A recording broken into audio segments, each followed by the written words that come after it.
If you hold a global index fund in your portfolio right now, like one that tracks the FTSE All World Index, you probably think that you have global diversification.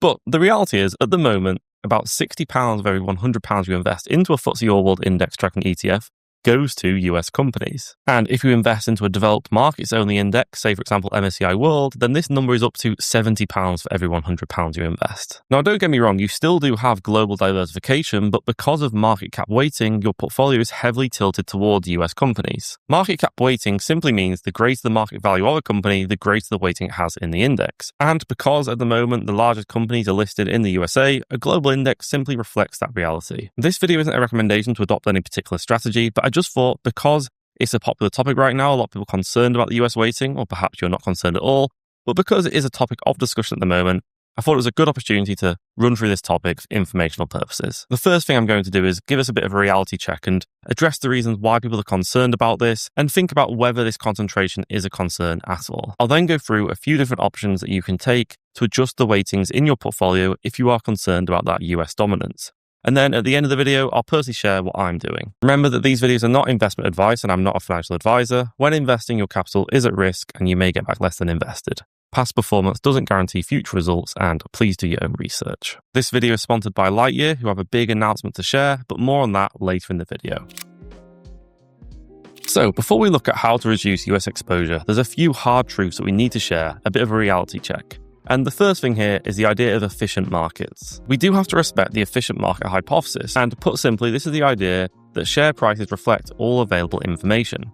Therefore, the US dominates the global stock market, makes up 60 to 70% of global funds, because that is where the most profitable, dominant companies in the world are right now, and the pricing of them, their market value, is a reflection of that available information. So when you look to reduce your US weighting below market cap weights, you're no longer just buying the market, you're making an active bet. What you're essentially saying here is that you're smarter than the collective wisdom of millions of investors, analysts, and algorithms that have come to the conclusion that 60% is the correct weighting for US companies in the global stock market. Now, don't get me wrong, this doesn't mean that you can't beat the market by underweighting the US and then other parts of the world outperform, then of course you will beat the market.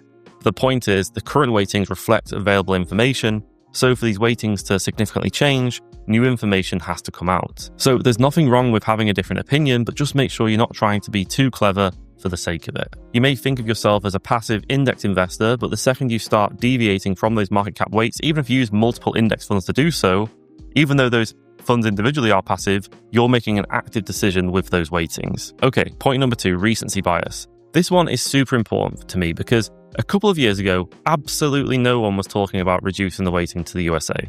And it's just because in the last year or two, there's been a few things people are concerned of, whether it's political, whether it's about the economy, whether it's about concentration, about valuation, whatever it may be. Now people are worried about the US weighting. And I think that's just because of the last couple of years, like last year, for example, more on this later, but the S&P 500 didn't perform too well for UK investors because of currency movements. That's etched into our brains, recent memory, that the US wasn't a good investment last year. And investors are really bad at extrapolating recent events into the future. Now, what I'm definitely not saying here is that I know that the US will perform well. I don't know. But we have to be careful that as investors, we really do extrapolate on those recent events. I've been guilty of it with my portfolios in the past when I used to have a value factor ETF and then I sold it because it was performing poorly. Then it went on to do really well.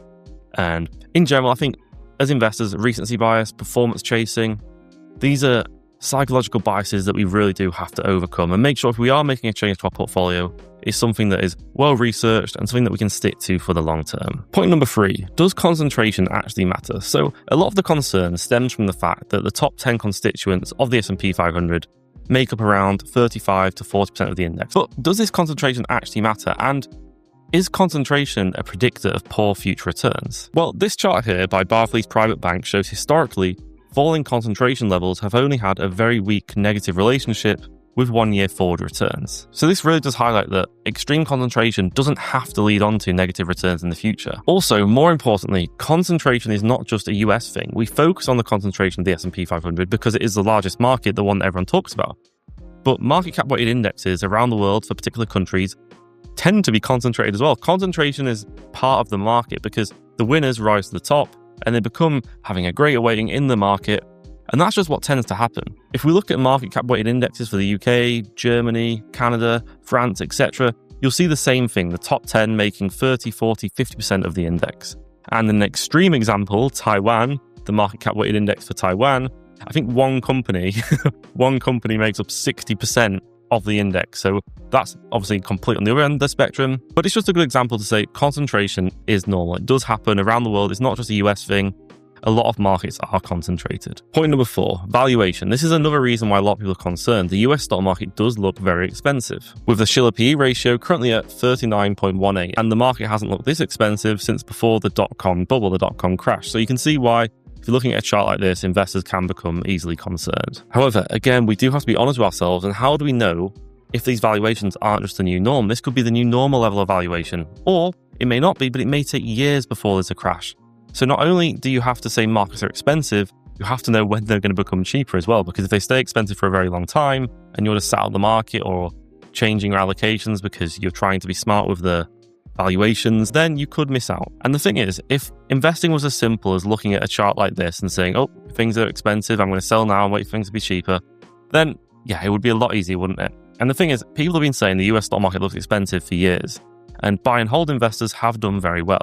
Again, past performance doesn't guarantee future results, but although there is some relationship between valuation and future expected returns, it's by no means a guarantee and a certain predictor. Point 5, currency. I did say I was going to talk about this more because over the past couple of years, we've seen the S&P 500 index perform significantly better than the returns that a UK investor in a GBP-listed ETF, an S&P 500 ETF, will have experienced. And that's because when you're buying an ETF as a UK investor that contains US stocks, and you're priced in pounds, the ETF you're buying is priced in pounds, your returns are not only determined by the performance of those underlying stocks, but also the exchange rate, GBP to USD. And last year, the pound strengthened against the dollar. That strengthening of the pound against the dollar basically pulled down the performance of the ETF for UK investors. However, if we go back to 2022, then the reverse happened. In the 2022 to 2023 period, the pound weakened against the dollar. And in that period, UK investors got a boost to their investments. A GBP-listed S&P 500 ETF outperformed the S&P 500 index. And no one really was talking about that at the time because when you're outperforming, no one's really concerned. But when the currency goes the other way, of course, now everyone's really concerned about it and thinks this is a new normal. And currency exchange rates, currency fluctuations, that's normal. They're going to move all the time. And if we think predicting the stock market is hard, predicting when to switch out of different currencies is probably even harder. What always reassures me is that over the very long term, 10, 20, 30, 40 years time, if you compare the performance of an index like the S&P 500 or a global index to the GBP to USD fluctuations, you can see that the stock market movements absolutely dwarf currency fluctuations. I do have to give the disclaimer that past performance doesn't guarantee future results, but this does give me that reassurance that equity movements have been much more important than currency fluctuations. Before moving on, I'd like to take a moment to thank Lightyear for sponsoring today's video. Lightyear just announced a major pricing reduction that makes them among the lowest cost investment platforms in the UK. They've slashed their FX fee from 0.35% to 0.1%. To put that into perspective, that FX fee is now lower than trading 2-on-2 and on par with Robinhood UK. But unlike Robinhood, Lightyear also offer GBP-listed ETFs, UK stocks, and overall, a much more well-rounded investing experience. They've also removed trading fees on their general investment account, so that means both their general investment account and their stocks and shares ISA are now commission-free. Of course, please note that fund management fees may still apply. For me, it's incredible to see just how low-cost investment platforms have become in the UK, and these recent changes really do make Lightyear stand out. It's not just about the fees though, and I've talked before about how much I like the Lightyear UI. Particularly how easy they make it to research ETFs. You can see all the details on the ETF page, but my favorite part is the visually pleasing holding, sector, and regional breakdown. Linking to today's video, it's really easy to see the US allocation of any particular ETF. Lightyear have also recently announced fractional shares in their ISA for stocks and ETFs.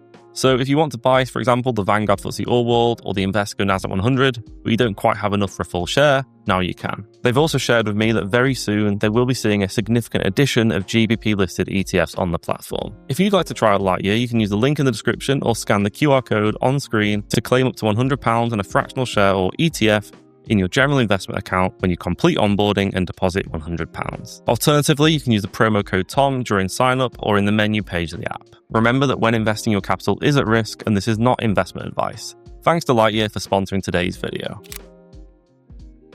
Okay, so we've talked about all the points to consider, but if you actually want to reduce US exposure, Here's one thing you probably shouldn't do. So a lot of new investors might be 100% S&P 500 because that's what they've come across. They're 100% S&P 500.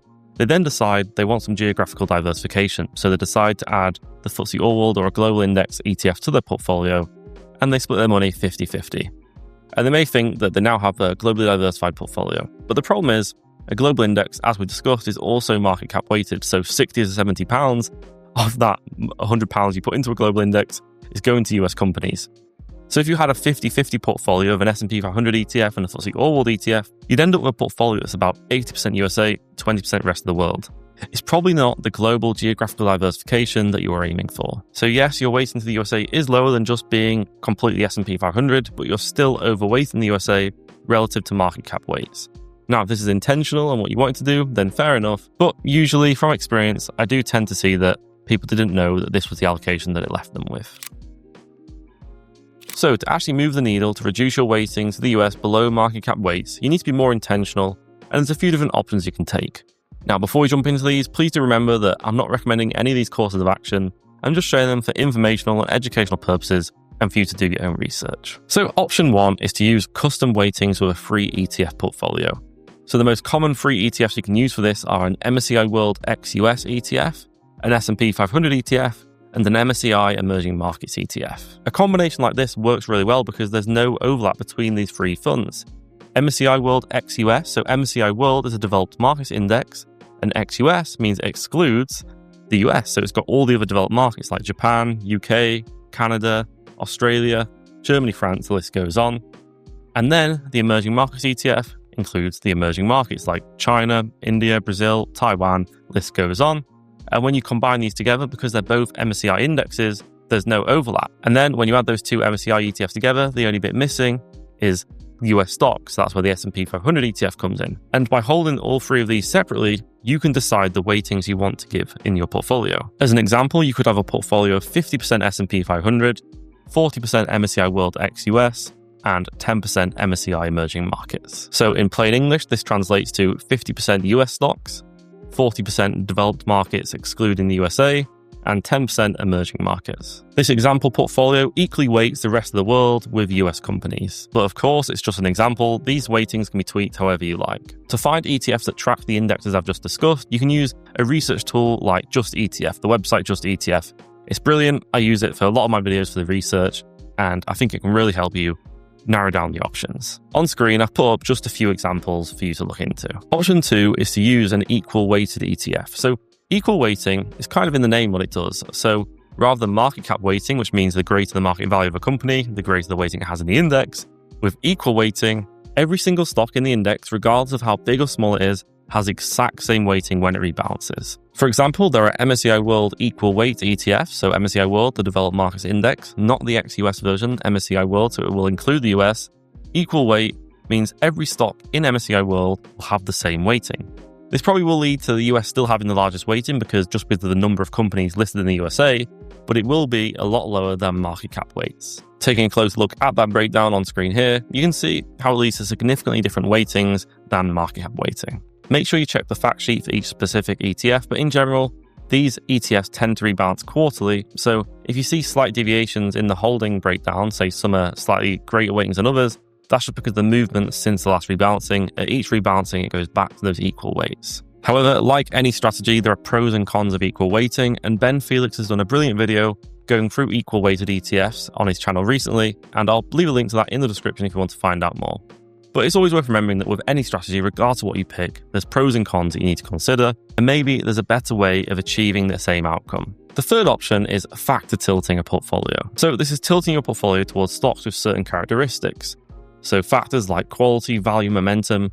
The most popular type of factor investing is value investing, so tilting your portfolio towards stocks that are cheap from a valuation perspective.